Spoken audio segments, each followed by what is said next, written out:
Okay, guys, so it's 9:30 on a Thursday, so we're going to be doing one of my favorite things, which is graph theory. We're going to start practicing for the final exam. Today, we're going to be working on the first 12 questions that are precisely the questions on graphs. And to do that, so we're going to use the exam system. I linked the exam system to you at 9:21, and I took a couple of screenshots of the important information.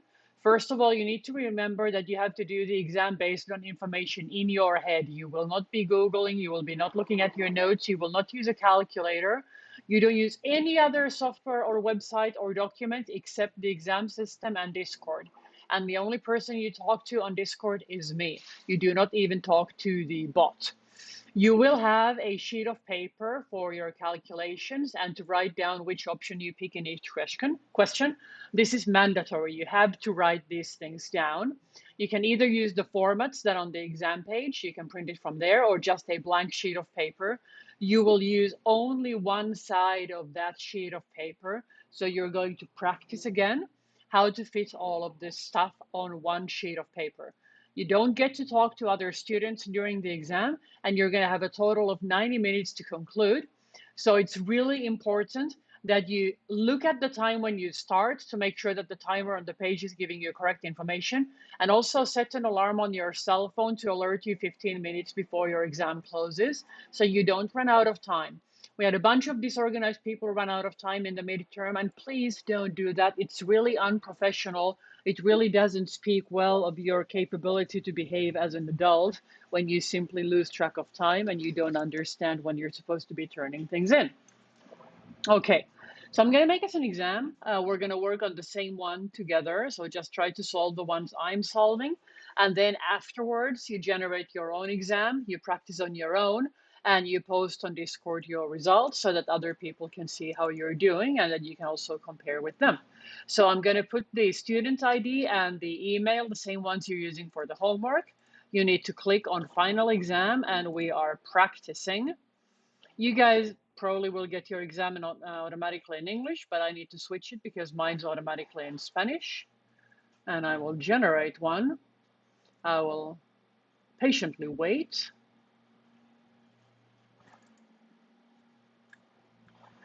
I will reload to get rid of the dollars. And now I have my questions. So the first question has a lot of information we're going to be using because we will work for the same graph for the first 12 questions. So before we even start looking at the questions, we need to draw this graph. So I'm going to go to the whiteboard and we're going to work on drawing the graph.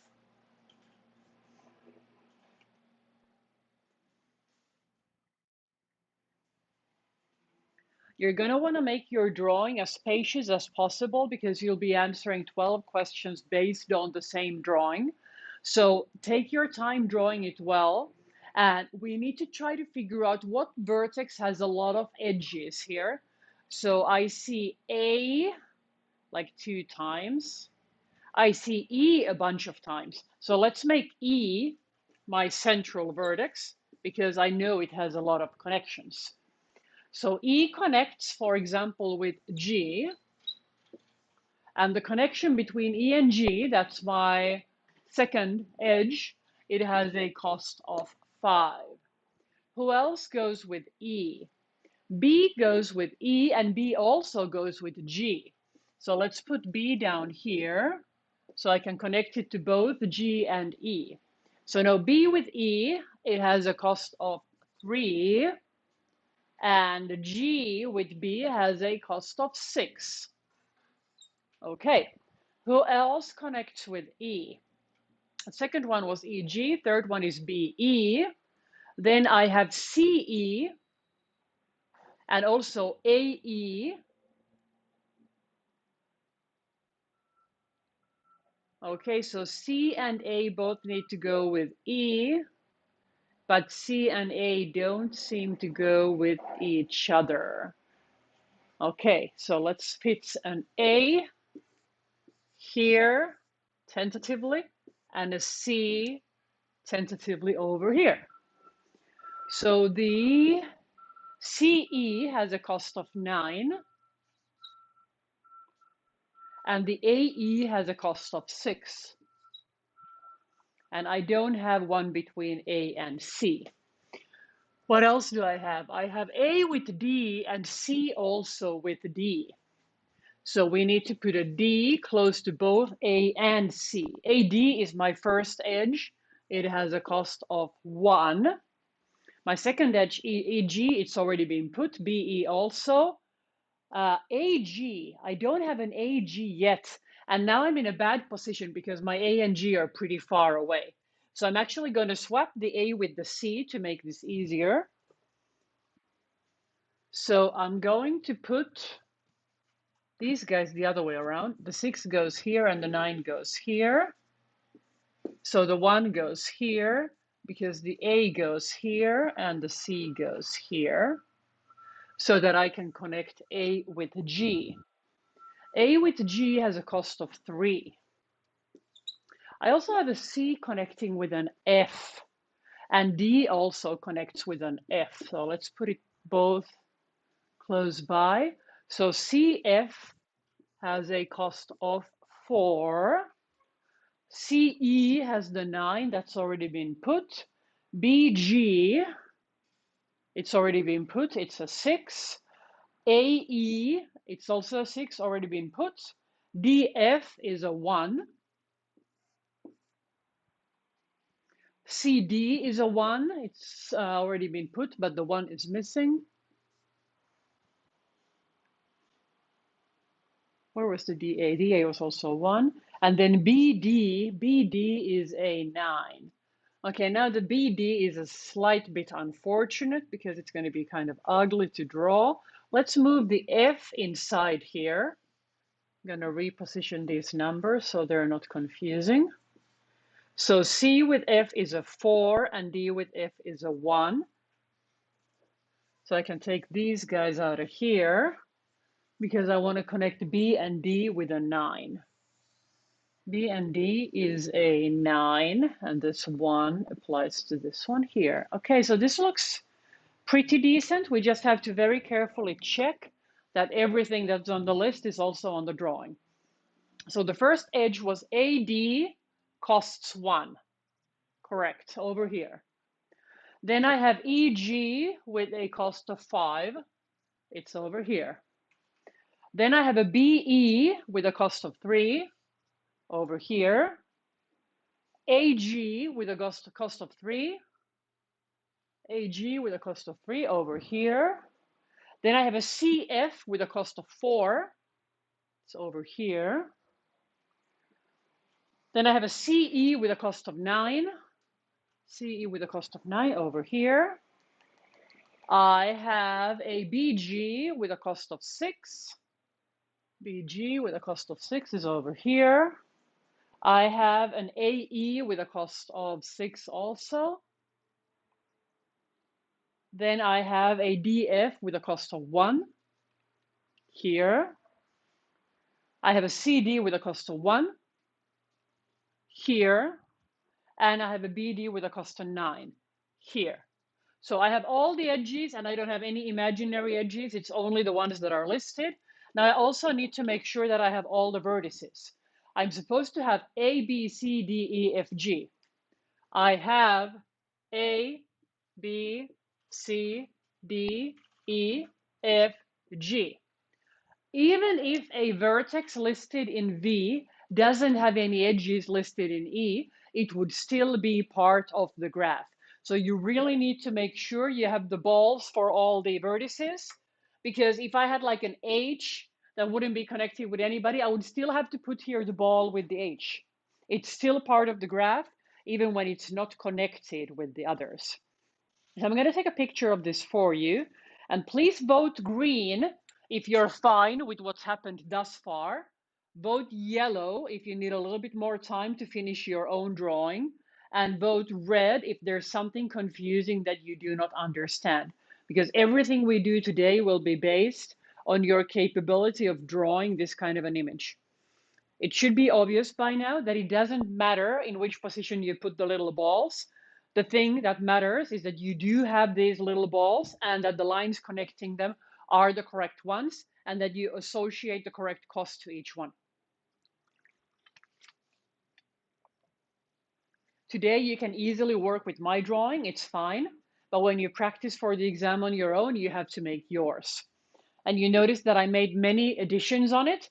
Like I put stuff in one place and then I moved it to another because I wanted to put the edges kind of like shorter, easier to draw. But I still have two that are very long. The B and the AG kind of turned out pretty long. Only 3 people know what's going on.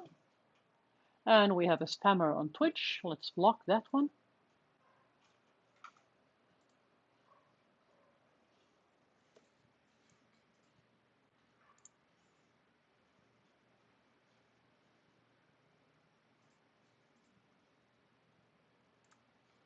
Waiting for a little while for everybody to catch up.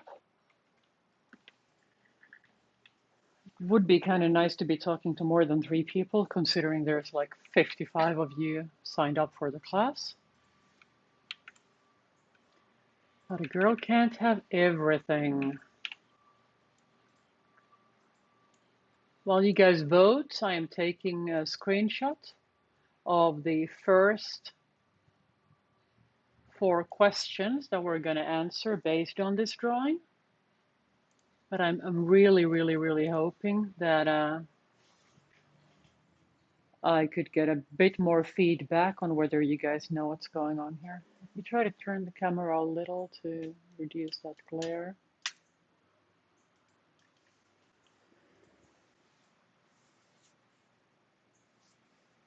Okay, I'm under the impression that we can continue.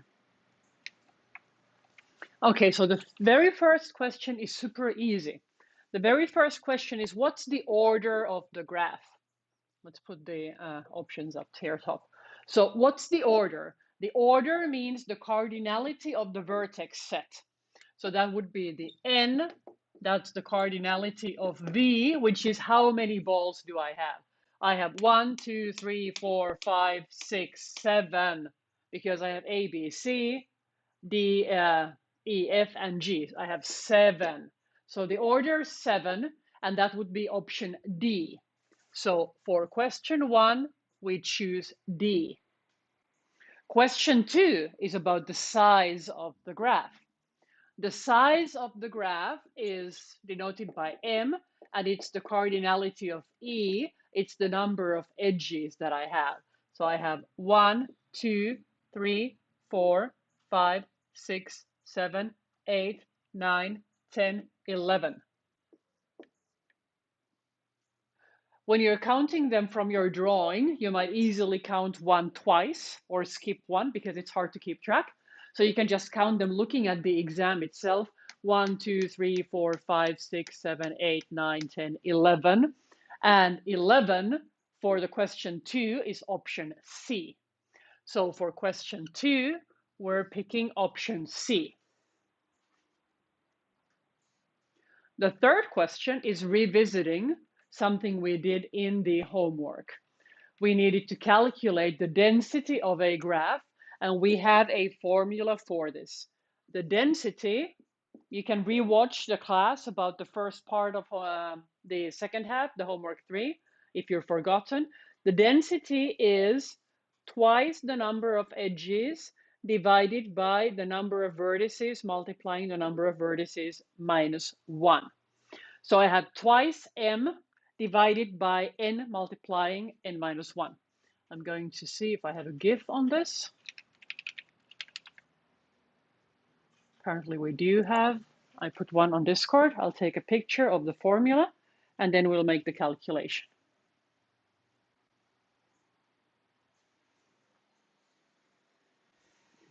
So I have 2 times 11. That gives me 2 times 11 up top. And underneath I have a 7 and a 6. So let's simplify. The 2, we can cancel it from the 6 because the 6 is a 2 times 3. So this 2 goes against this 2. I'm left with the 11 and the 7 and the 3. So I have an 11 divided by a 21, don't I? And 11 divided by 21 is option B. So in question 3, we are selecting option B.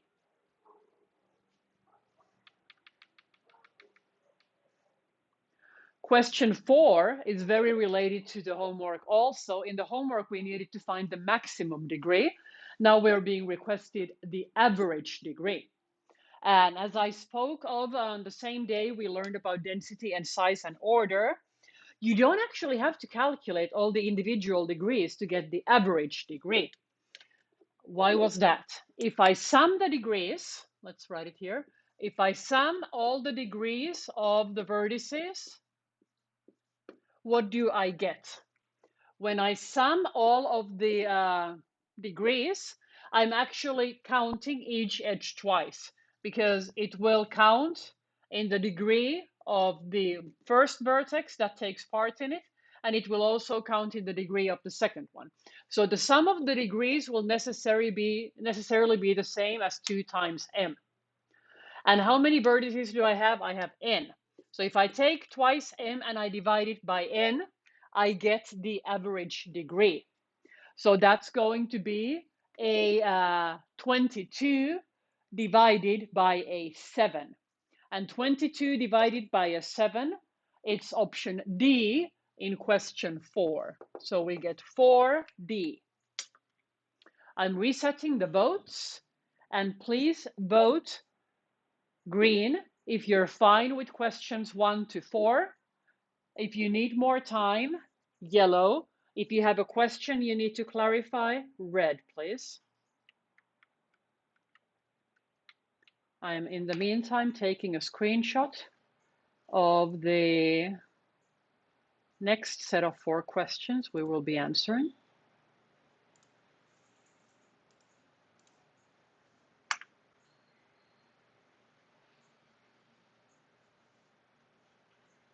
I'm also wondering if we have an example regarding the degrees. Apparently we do.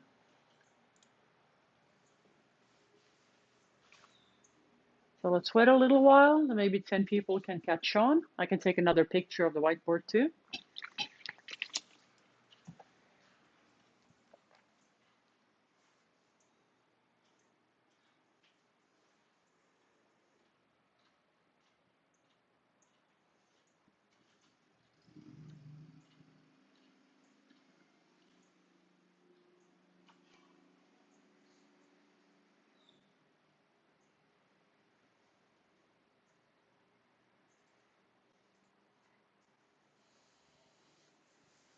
Okay, one person needs more time. Everybody else went for taquitos.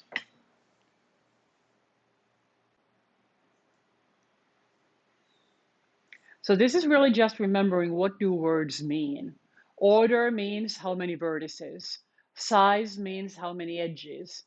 Density means what's the proportion of edges present from the edges possible. Degree means how many edges do the vertices have.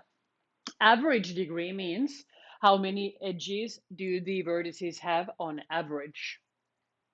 So we're really just counting things here. Graph theory is like pretty much a subset of combinatorics, and combinatorics is the math of counting. How many ways can certain things be done? A couple of people are okay. 3 people are digesting. Any questions you have, just type them either on Discord or on the chat on Twitch, so we can talk about any doubts you have. And I think it's a good idea that you guys write down the topics so that you can learn these topics. Question 1 is going to be about order. Question 2 is going to be about size. Question 3 is going to be about density. And question 4 is going to be about degrees. It might be minimum degree, maximum degree. It might be average degree, but it's always going to be about a degree. So that's already 4 points that you're certainly going to get in the exam. You're going to know the size and the order. Size is about edges, order is about the vertices. You're gonna know to calculate the density because it's a really easy formula. It's like the only formula you need to remember. And certainly you can take an average of some numbers. So you can also reason out or manually calculate the average of the degrees. If it's the minimum, you're looking for the smallest one. If it's the maximum, you're looking for the largest one. Okay, one person needs more time to digest questions 1 through 4. No questions though.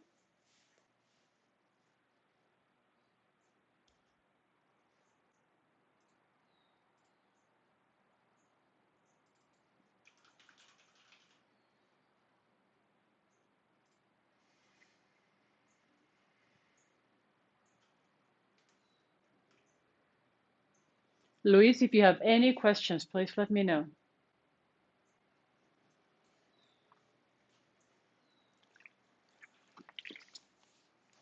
I'm gonna go get water while Luis thinks about this.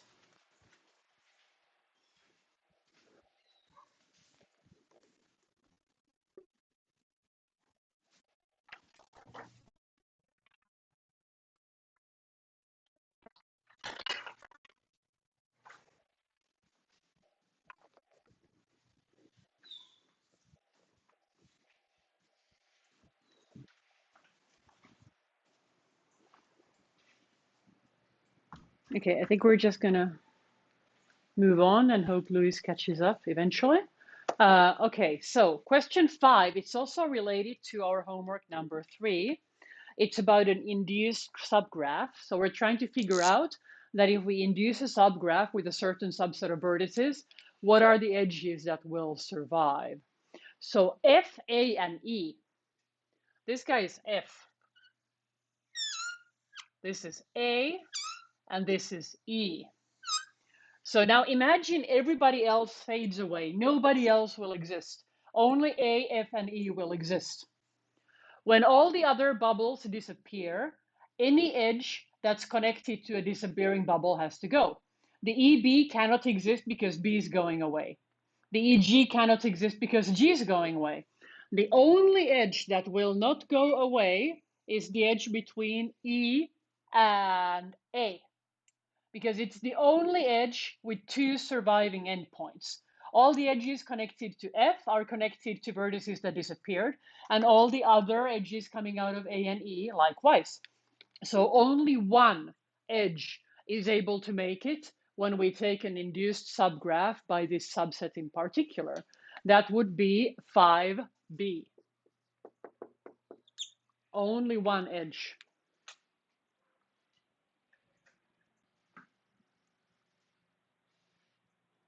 Then a new concept. If you haven't read the material, you haven't seen this before. So we need to talk about this a little bit longer. It says cycle. In Spanish, we could just say ciclo. And what's a cycle? A cycle is a structure within the graph that lets you leave from a place and come back to it without having to turn around. So if I leave E and I'm able to come back to E without having to go back and forth, then I have a cycle. For example, E, B, G, this is a cycle of length 3. But there are other cycles here. For example, B, G, A, D. This is another cycle, and it's longer. It's 1, 2, 3, 4 of length. And there's still a lot more cycles. There's also E, A, D, B, G, because I can just kind of like go around in a loop here. So the loops are the cycles. So if I'm being asked if a sequence of vertices is a cycle, all I need to do is I need to check if all of those edges exist, including connecting the first one to the last one. So let's look at option A, FDAG. FDAG. G doesn't connect to F. So FDAG is not a cycle because I cannot complete it for the endpoints. How about CEG? CEG. From G, I cannot go to C either. It is not a cycle. Then I have DCEBG. I have a D, it goes to C, fine thus far. Then from, I need to zoom in, I can't see. DC, okay, DCE, okay, this is good. From DCE, we can go to B, and from there we can go to G, but from G, we can't go back to D, so that's not a cycle either. We have one option left that might be a cycle, which is the option E, FDBG. If that isn't a cycle either, we need to pick 6D, which is none. So let's check the last one. F, D, B, G. G doesn't go with F, that's not a cycle either. None of these were cycles, so we need to pick 6D. This graph has lots of cycles. If it didn't have any, we would say it's an acyclic graph. But it's definitely a cyclic graph because there's a ton of cycles, just that none of the options given in the list for the question actually were cycles. Okay, I'm going to reset the votes because this is a new concept. Please send a DM to the bot explaining in your own words in English or Spanish what exactly is a cycle, and vote green if you think you've understood correctly. So remember, cycles are the loops where you go from one vertex and you return to the same one, but you never go back and forth. You just kind of like go in a loop. That's a cycle. And none of the options for question 3 were cycles.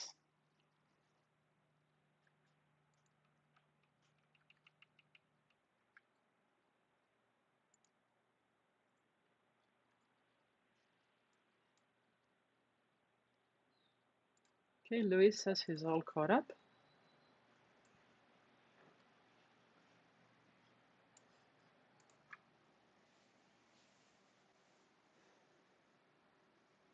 Okay, very good.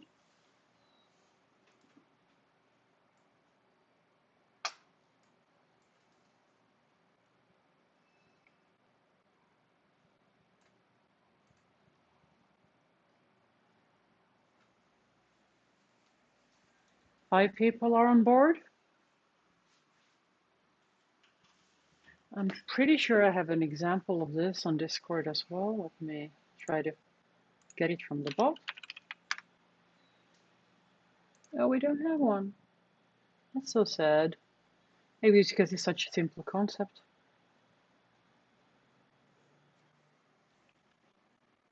If we finish early, I can make you guys a little GIF about what cycles are.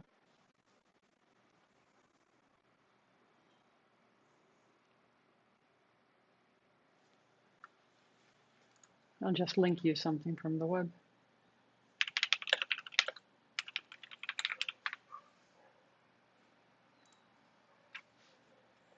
You're getting Wikipedia definition of cycle.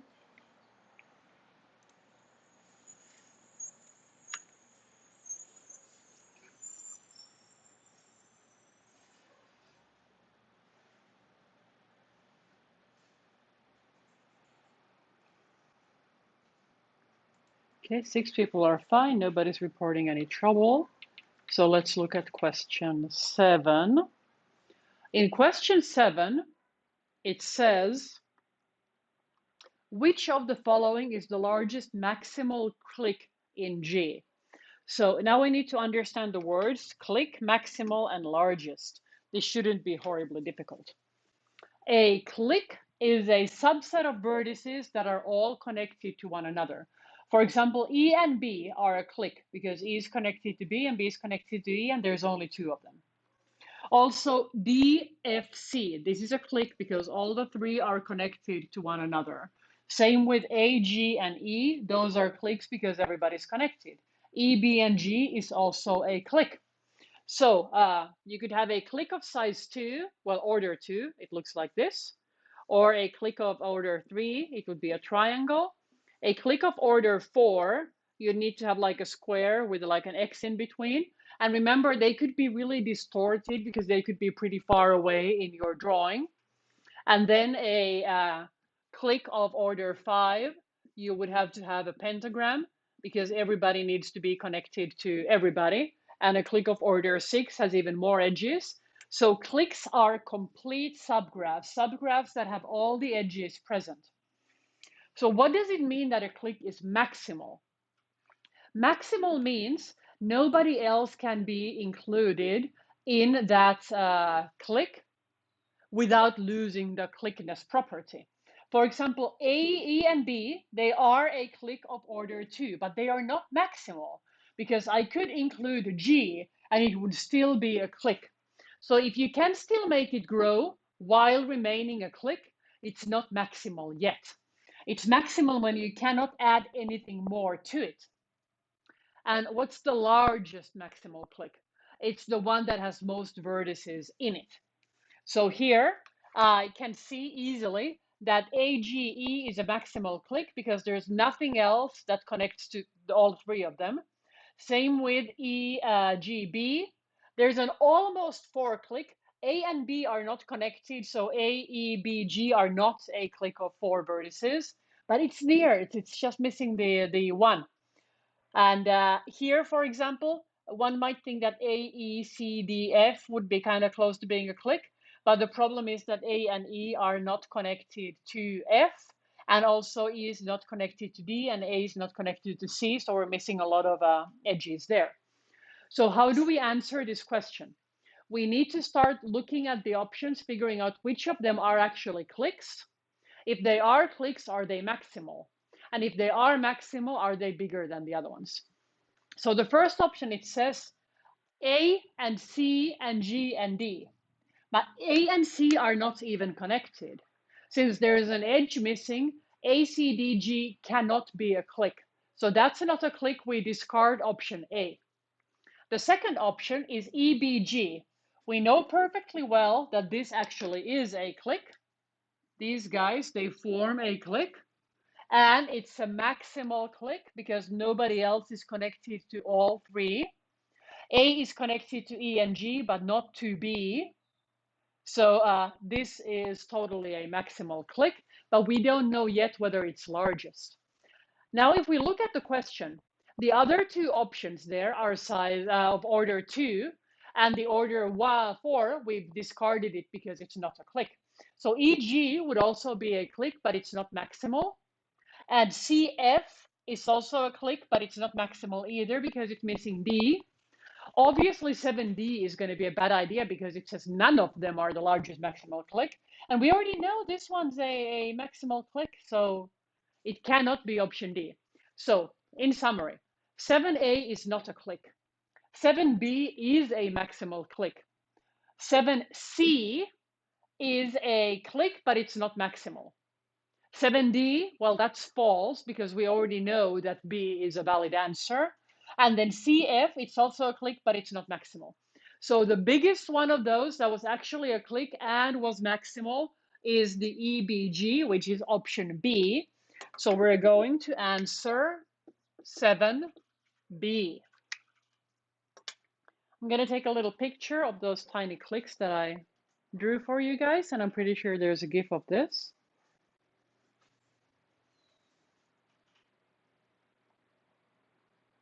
And technically, a single vertex is also a click, but it would also only be maximal if that vertex has absolutely no neighbors. If you have any neighbors, a single vertex will not be maximal. And we do have an example on clicks. Let's vote again whether we're okay with the concept of clicks. Then in question 2, we're going to work with the absolute opposites of this context.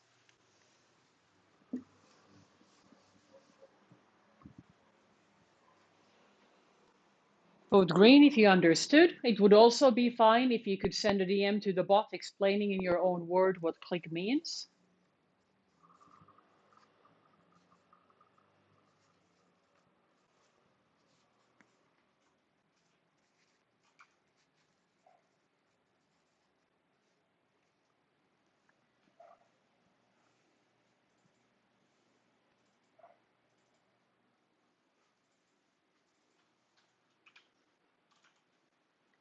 Five people are okay. The other 50, God knows where they are.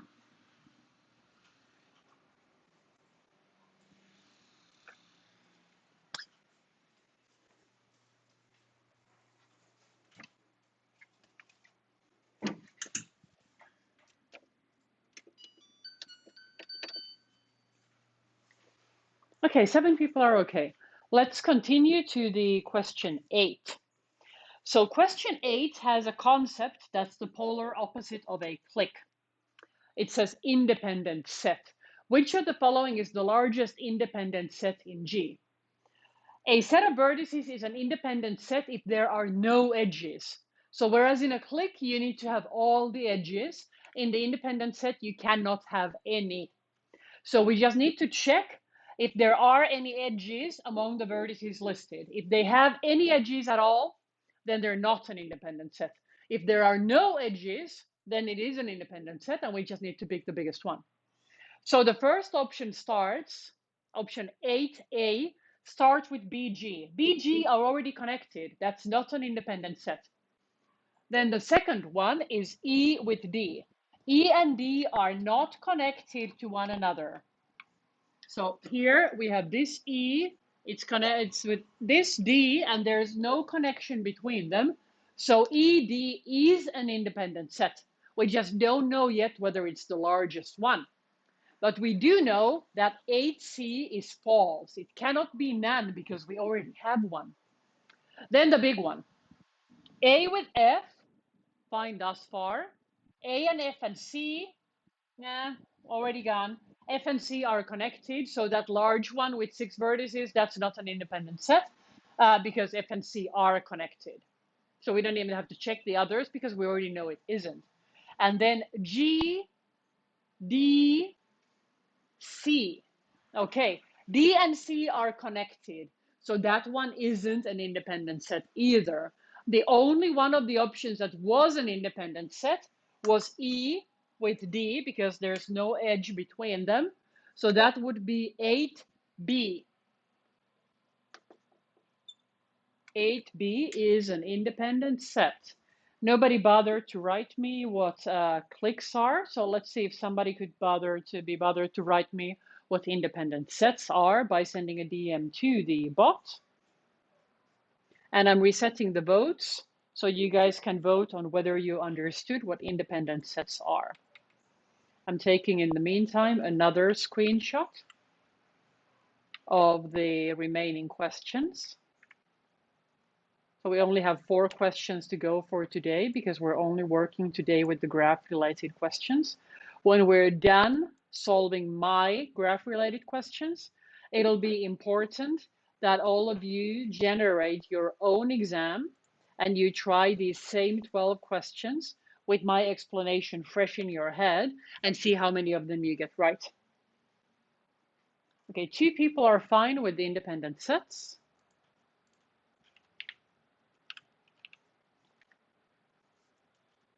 Nobody wants to tell the bot what these words mean.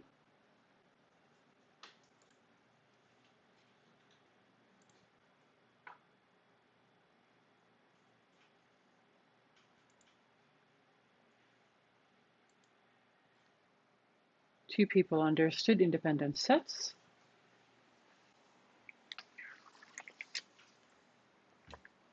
While you guys vote, I'm going to erase some of the notations that I put for previous questions. In the exam, you're going to want a lot of different colors because, well, you won't be able to erase because you're not on a whiteboard. So you're going to want a lot of different colors so that you can draw answers to different questions in a different color. And then you could also use that same color to write the answer. So it's easy to remember that the red ink is the question about clicks, the green ink is the question about independent sets, etc.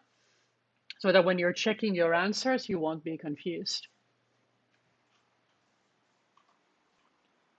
Okay, very good. Somebody knows what independent sets are, and 6 people say that they know. Okay, so now we have another set of 4 questions. And now notice all of these questions end with a capital letter C, every single one of them. So these questions are not about G, which is the graph, anymore.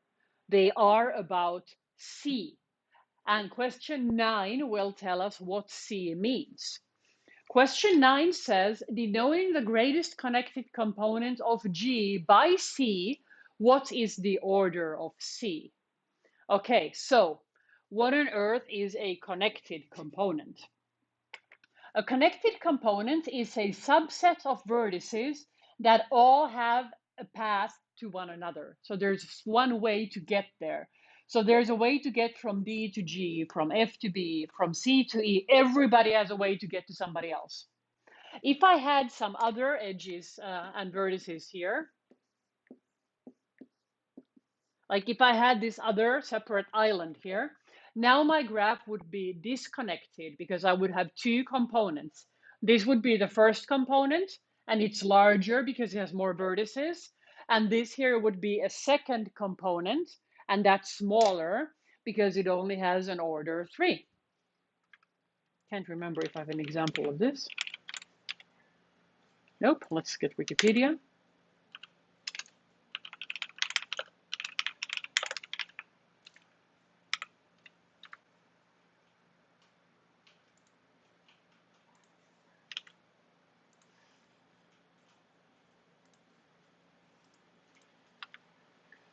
So what we are trying to figure out here is in our graph, what's the largest connected component?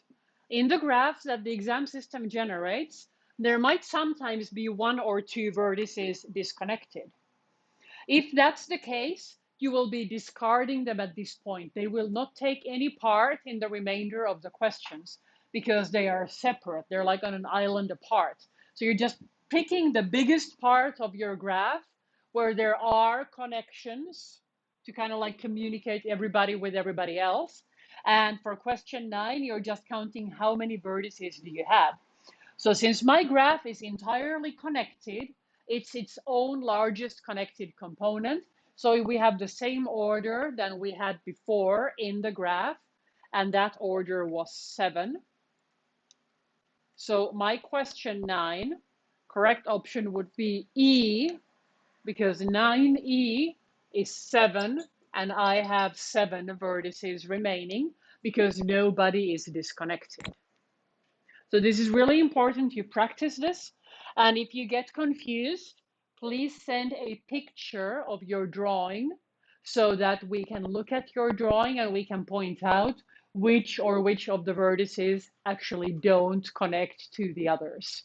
So it's a question of figuring out whether you have like one single continent or whether you have like separate islands. That's what connected components are about.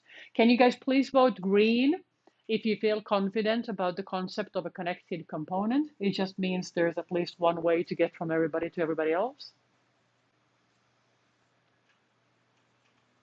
And the order just means how many nodes you have.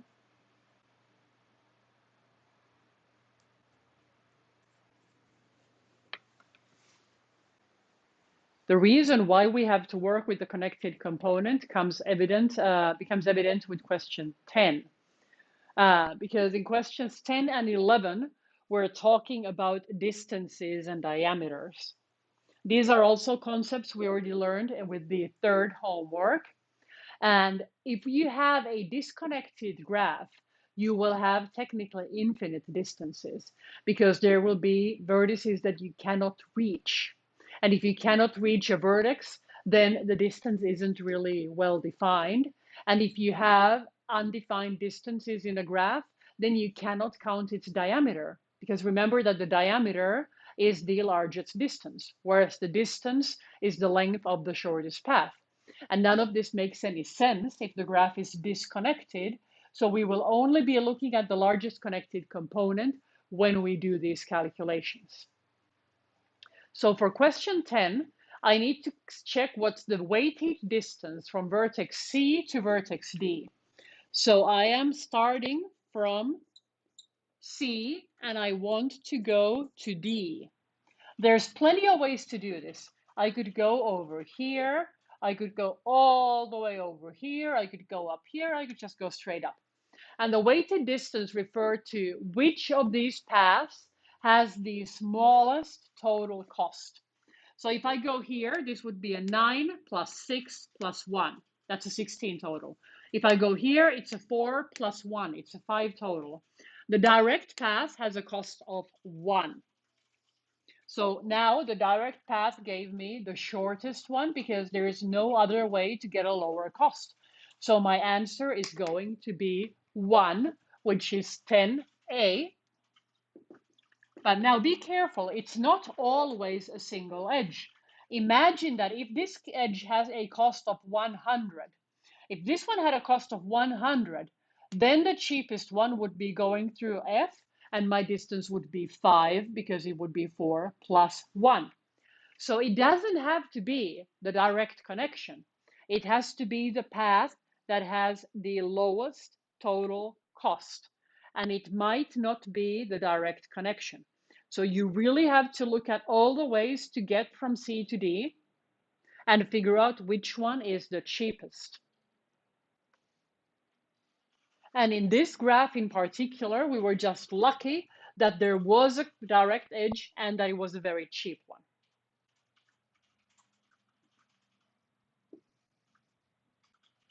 So this is just like we worked in the homework 3, except in the homework 3, we didn't have the costs. We were just counting how many edges there were. Now we have the costs. So instead of counting how many edges, we need to be adding up the costs of the edges. You might remember that for the diameter, in the homework, we had to do a huge matrix. We had to make a matrix calculating all the distances from everybody to everybody. But now we are doing a multiple choice exam, so we have a lot of facilities here.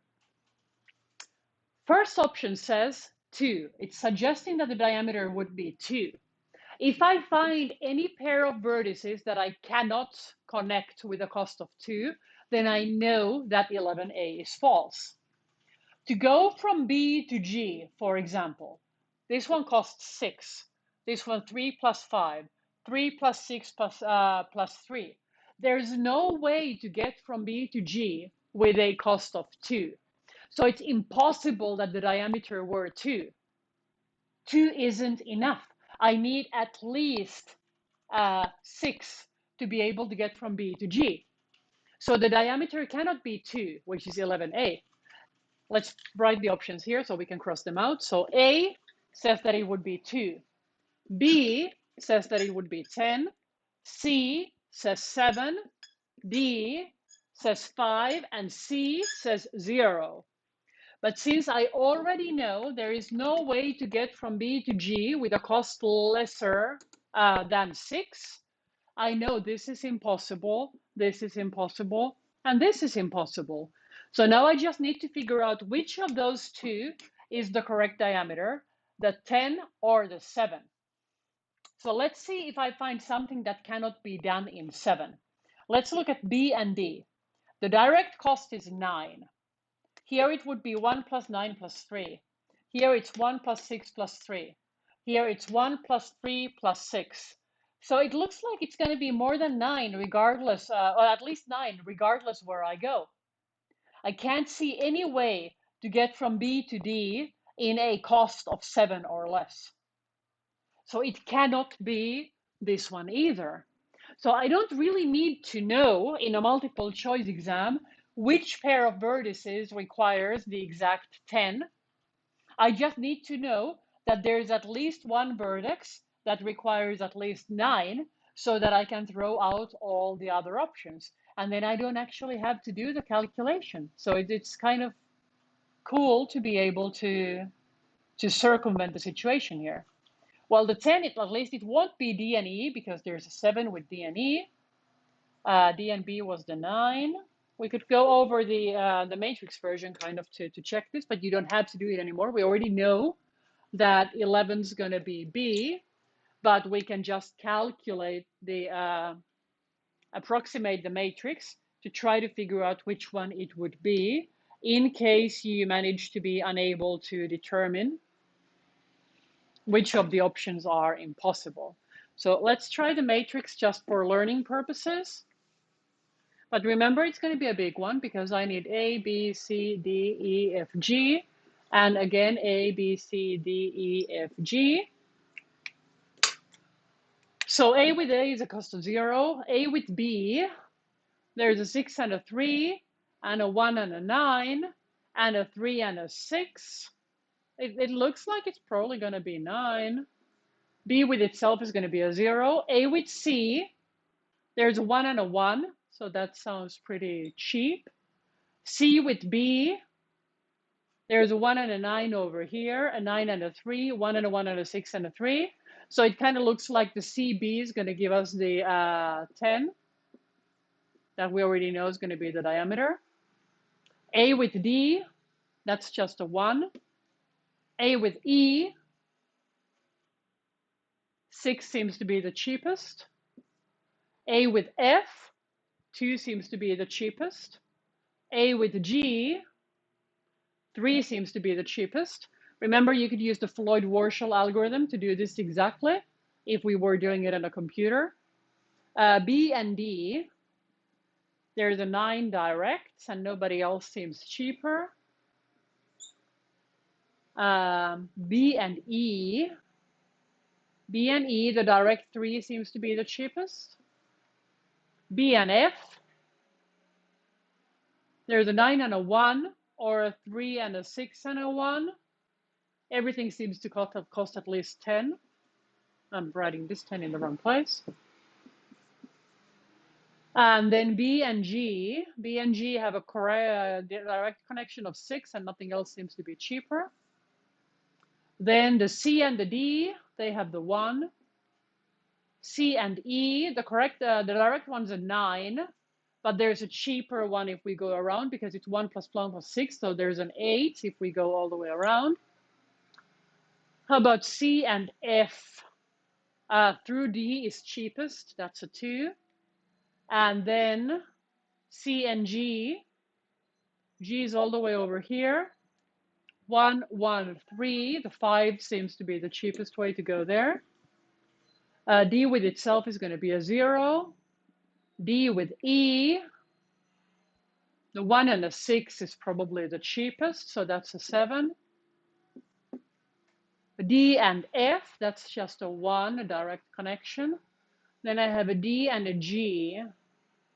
On the top, there's a 1 and a 3, so that would be a 4. E with itself is a 0. E with F, there's an 8 over here for E with F. And then E with G, the direct connection 5 seems to be the cheapest. So F with G, it's upward again, 1, 1, 3, so that's a 5. And that way we could make the whole matrix. And the biggest number in the whole matrix is the diameter. But I really recommend in the exam that first try to reason it out. Because if you can discard all the other options, you never have to do the whole matrix. So it would be really nice. And the important thing to remember, it's so important, I'm going to write it again, or the definition of these concepts. Distance is the length of the shortest path between two vertices. Diameter is the largest distance in the graph.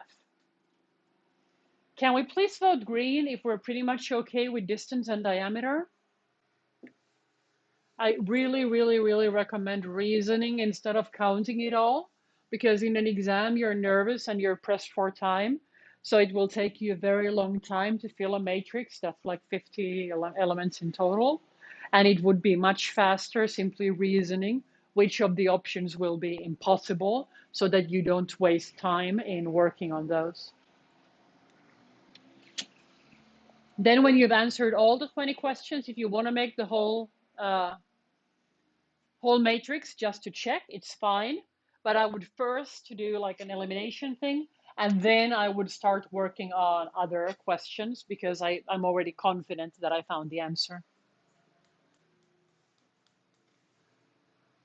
We have one question remaining for today's agenda. One person's fine with distance and diameter. I don't see any questions being written anywhere.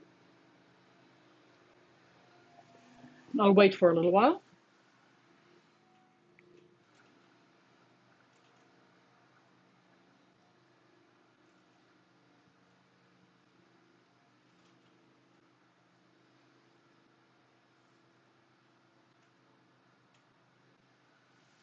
I'm pretty sure I have GIFs for these. Let me link them.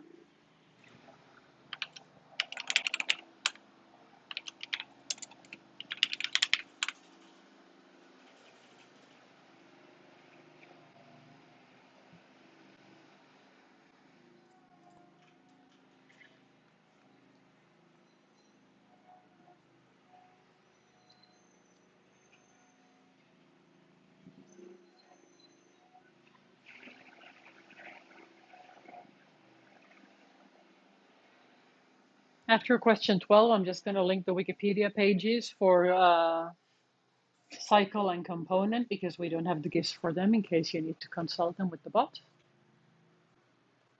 Okay, we seem to be fine with this. So one last question. This has to do with the minimum spanning tree for C. Now remember, it's again just the connected component. It's not G anymore. And this is what we did last week. It was the thing where we needed to select the cheapest edges to connect everybody without any cycles. We had two algorithms, the prim one and the cross-color one. So I'll just go with the one that uses the edges from cheapest to most expensive because that's easier to remember. So first we're going to use any of the edges that cost 1. Like this one here, it costs 1. So I'm going to pay 1. And now A and D are connected in the spanning tree.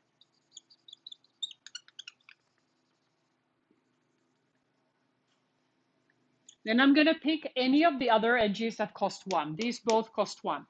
So let's connect this one here. I pay another 1. And now C is also included in the spanning tree. I paid 1. So now I have this tree here and everybody else is still disconnected. I pick the cheapest edge I have. This one costs 1. So I pay 1 for a third time. It connects D to the F. And now I already know I am never going to use the edge between F and C because F and C, they're already connected in the tree. So I don't want cycles. I will never use this edge. So I can just erase it straight up. Then I need to continue with the cheapest edge available. I have a 3 and a 3. So let's take this 3 here. I paid 3. So now I have connected E with B. But they are still disconnected from everybody else. They're like in their own little subtree. There's a tree here with 3 branches and another tree here. And then I need to continue with the cheapest edge. It's going to be this 3 here. So I pay 3. And by paying 3, I am able to connect G to A. Now, notice this tree here, it has these 3 branches now, but it's not connected to this one. None of these edges are creating cycles because this part here, it's a different thing. It's a separate thing that isn't touching the other green thing yet. So what I need is to pick the cheapest available edge. There's a 9 and a 9 and a 6 and a 5 and a 6. So let's pay the 5 because it's the smallest one. And now when I pay this 5, G is going to connect to E, meaning that now everybody is connected. There is a way to get from everybody to everybody else. For example, E and A, they already have a connection up here. So this will never be used. C and E, there's a connection all the way up here. This edge will never be used. B and D, you can go all the way through here. This edge will never be used. Same with this one, because there's already a connection here. This one will never be used. So now what I have here is a spanning tree because it's touching everybody. It's minimum because I use the cheapest possible edges. And well, it's 3 because it doesn't have any cycles. So I have 1 plus 1 plus 1 plus 3 plus 3. That's a 9 plus a 5. It's a 14. So question 12, we're picking option D. That's 14. Taking a picture. Yeah, Coxie, we are trying to find a minimum spanning tree. That's exactly what we are doing.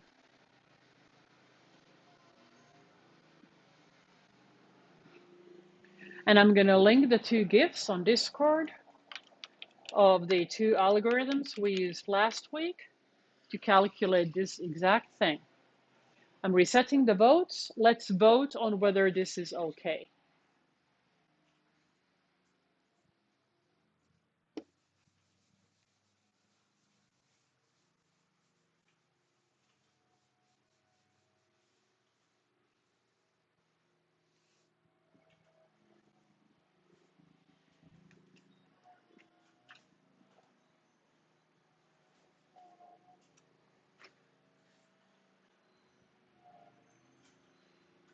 Okay, so now We should have the answers to the first 12 questions. So let's revisit them.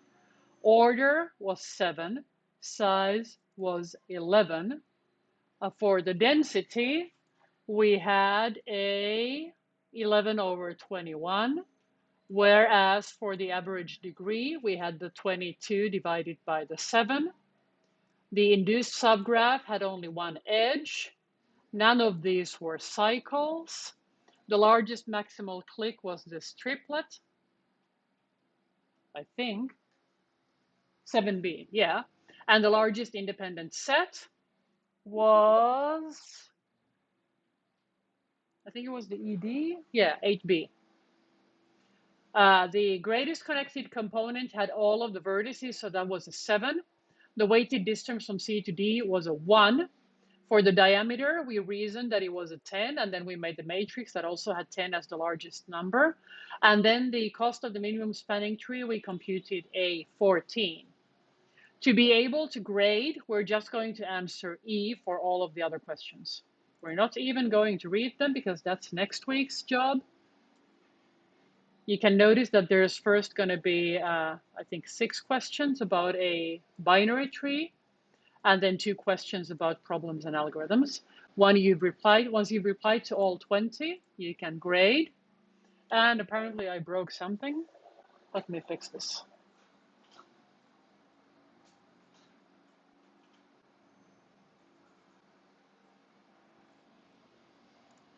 Live debugging again.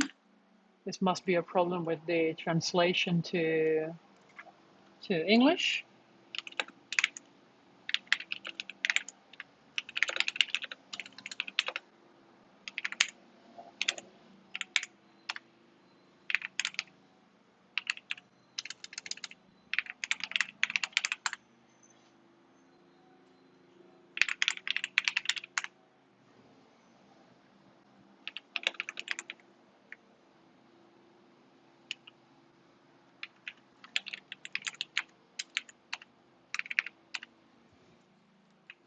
Okay, so we're trying to get a string of the degree. And for some reason, V contains the word degree.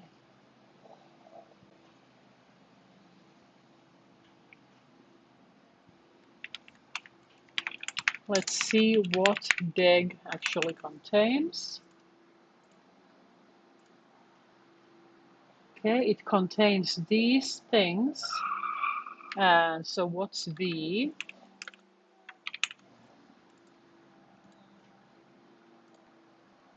So V says D. Oh, but we get another V from here.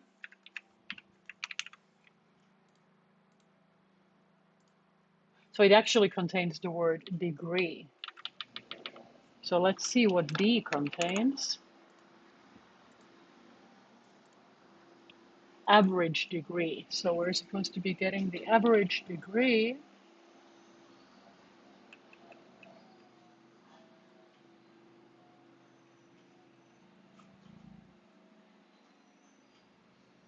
Oh, it's because we should be here. Or average in D.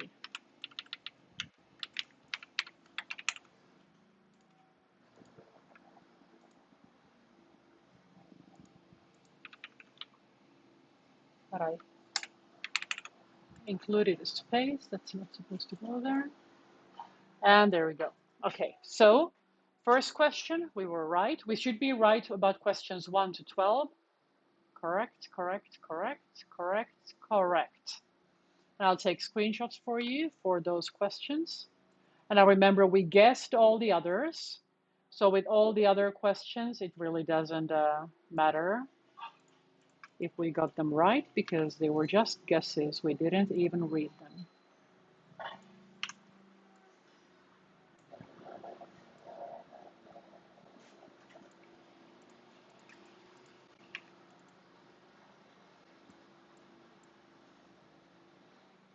And in case you were wondering, yes, you just saw the thing that grades your exams. It's also written in Python.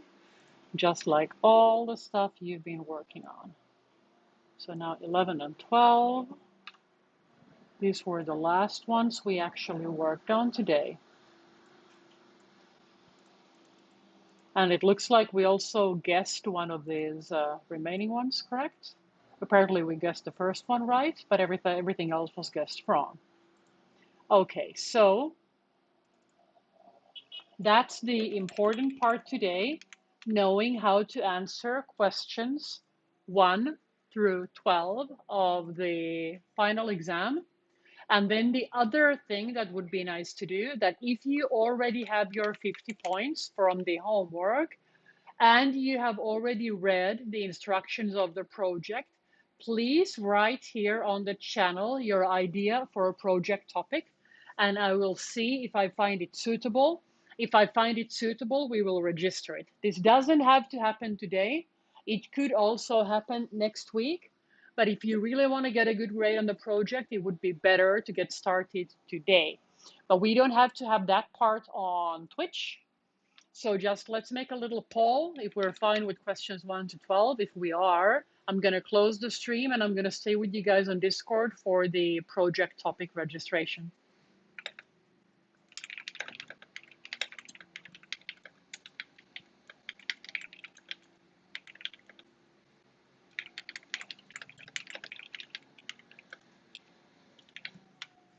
So vote green if you think you're already able to answer questions 1 through 12, okay. If you think you need to rewatch the video, just put the confused face. If there is a question you need to clarify regarding questions 1 to 12, please click on the question mark. So we'll take a little moment to clarify whatever is still confusing. Someone has a question. We're waiting for the question.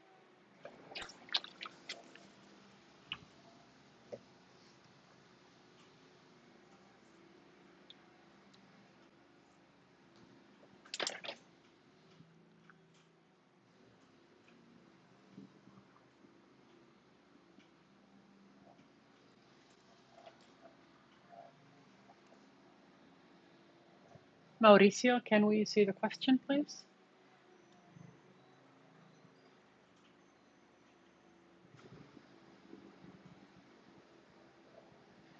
If you're not ready to register a project topic, I would recommend you go to the exam system, you generate your own exam, and you try out your luck. Then just post us your screenshot of how many points you got when you finish, so we'll know that you're fine. Okay, Mauricio decided he doesn't have any questions. So I'll stop streaming now. I'll give you guys the link to Twitch and I'll start exporting it to YouTube. And I'll be pending staring at this channel until 12 in case anybody has trouble with the first 12 questions in the exam or anybody is ready to register a project topic.